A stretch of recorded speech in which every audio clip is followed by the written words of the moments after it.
Bonjour à tous. Vous vous demandez comment renforcer l'engagement et la productivité de vos collaborateurs à distance. Vous souhaitez tirer profit du travail hybride et vous assurer que vos collaborateurs soient efficaces, quelle que soit la distance ou le lieu de travail. Je vous donne avec l'aide d'Alain tous les conseils pour réussir et atteindre cet objectif.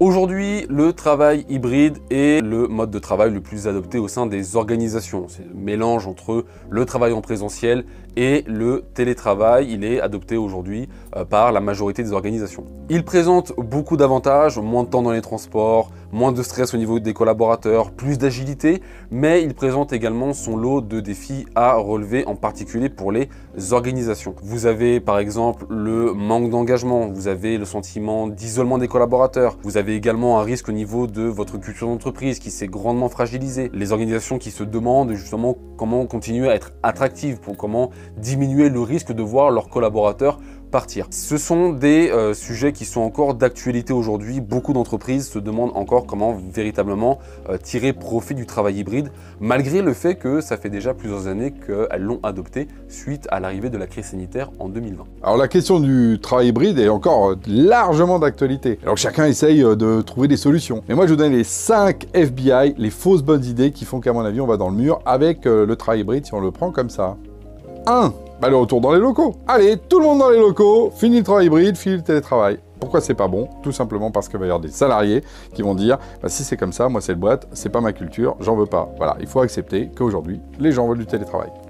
2. La multiplication des outils. Oh là là, ça suffit pas la visio, on va en mettre une deuxième, on met une messagerie d'équipe, oh là là, mais si on a eu WhatsApp sur le côté, etc. Au final, vous perdez les gens. Donc la question justement, c'est de les rassembler, de les mettre ensemble. Trop d'outils, tue l'outil. 3. Le team building. Ouais, c'est pour recréer de la cohésion, ce qu'on va faire, c'est des team building, et trucs. À la fin, on finit par boire des bières tous les vendredis soirs, et on les emmène aux Seychelles. Bon, en fait, ça marche pas. À un moment donné, on est là pour travailler aussi. Donc la question, c'est dans la journée, comment on fait?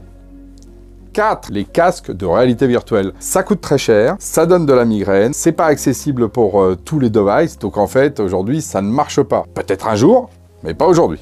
5. Et oui, surveiller ses salariés. Et si on mettait des espions mouchards pour voir ce qu'ils font vraiment? Comme ça, on sera tous bien ensemble à être surveillés. Mais une entreprise, c'est pas une prison. Donc là, c'est vraiment pas la bonne solution, je vous le dis. Alors maintenant qu'on a vu ce qu'il fallait surtout pas faire, on va voir plutôt les bonnes pratiques. Quelle est la bonne recette pour justement réussir ce travail hybride? Il y a clairement 3 éléments clés, hein. C'est comme dans une bonne recette, 3 éléments clés. Le premier, c'est la culture, le deuxième, c'est les rituels, et le troisième, c'est les outils. Si on prend la question de la culture, vraiment le premier pilier, votre culture d'entreprise, il faut le transférer justement dans ce mode de travail hybride. Est-ce que vous êtes plutôt libertaire, plutôt agile ou plutôt hiérarchique? En fonction, vous allez prendre des décisions sur les 2 éléments qui viennent, rituel, outils. Deuxième pilier, c'est la question des rituels. Les rituels, c'est quoi? C'est tout simplement de conscientiser, de dire à tout le corps social, à tous vos employés, à tout le monde, quand est-ce qu'on doit se voir dans ce monde virtuel? Parce que c'est pas évident, vu que justement, il n'y a plus le côté physique pour dire « Ah bah tiens, il vient d'arriver dans les locaux, je viens d'entendre la porte qui claque. » Comment est-ce qu'on recrée ça? Donc vous allez faire des rituels, le matin, le midi, le soir, une fois par semaine, une fois par mois, 2 fois par semaine, en fonction de vos équipes. Et donc des moments à quels vous allez donner des noms, des petites étiquettes pour dire bah voilà, ça c'est le hello, ça c'est le scrum d'équipe, etc.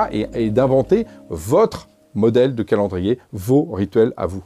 Et le troisième point, c'est les outils, parce qu'on ne peut pas construire avec une culture et des rituels, sinon vous allez faire ça où? Donc il faut le faire justement dans un espace virtuel qui va permettre justement de réunir ça, et c'est là où vont se jouer votre culture dans vos rituels à travers cet outil. Mais n'oubliez pas les 2 premiers, et donc vous l'avez compris, le triptyque il est hyper important, et les outils essentiels. Et donc nous à Genspot, on utilise Genspotland, notre outil de bureau virtuel. Genspotland est un espace de communication en temps réel qui fonctionne sur un principe de carte. Vous avez un espace virtuel qui ressemble à des bureaux virtuels que vous pouvez aménager et au sein desquels vos collaborateurs vont pouvoir se déplacer. Chacun de vos collaborateurs va incarner un avatar grâce auquel il va pouvoir se déplacer dans la carte que vous avez aménagée. Dans cet espace-là, vous allez avoir deux usages. Les visios donc en one-to-one, vous avez une bulle de conversation qui se crée quand deux avatars se rencontrent. Et vous avez de l'autre les salles de visioconférence, donc qui sont des salles dédiées. Ça permet des échanges qui sont tout simplement plus organisés. Les échanges au niveau des équipes, des réunions ou des échanges avec l'ensemble de vos collaborateurs. JSpotland présente plusieurs avantages. Vous avez tout d'abord l'avantage de retrouver le plaisir des échanges informels, quelque chose qui manque beaucoup aux organisations avec l'instauration du travail hybride, le fait que les gens ne se voient pas, qu'il n'y ait plus d'échanges à la machine à café ou au détour d'un couloir. Vous donnez avec JSpotland la possibilité à vos collaborateurs de retrouver ce plaisir-là, le plaisir de l'imprévu. De l'autre, vous donnez la possibilité à vos managers justement de mieux structurer leur communication d'équipe. Les managers, on le sait, c'était l'un des gros problèmes de la crise sanitaire, c'était justement la perte de visibilité sur leurs équipes. Que fait mon équipe? Comment est-ce que je peux suivre leur progression? Comment est-ce que je peux les accompagner? Le sentiment d'isolement, il n'est pas seulement inné chez les collaborateurs, hein. Les managers également en ont beaucoup souffert. Troisième avantage, vous donnez une place, un outil, un endroit à votre culture d'entreprise pour s'exprimer. L'ambiance de votre entreprise, l'identité de votre entreprise peut à nouveau s'exprimer avec cet ensemble d'échanges. D'un côté, les collaborateurs one-to-one, mais aussi les échanges collectifs. Merci à tous d'avoir suivi cette vidéo. J'espère que nos conseils vous aideront à renforcer l'engagement de vos collaborateurs et à permettre à votre organisation de tirer pleinement profit du travail hybride.